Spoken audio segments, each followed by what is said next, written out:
ይሄው ፈጣሪ ምስክሬ ነው። እኔ ራሱ እንዳንቺ አልበላም በኢየሱስ እንዴ! ሁለት እንኳን ብላ አልጨርስም። ምንድነው የምታሽቃብጡት?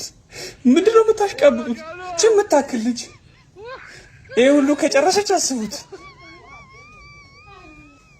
እግዚአብሔር እኔ ራሱ እንደዚህ አልበላም። ፈጣሪ ምስክሬ እንዴ!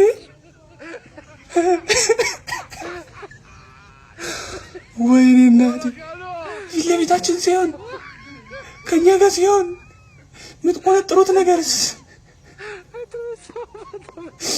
በጣም ገርሞኛል። እኔ እንጃ አላውቅም።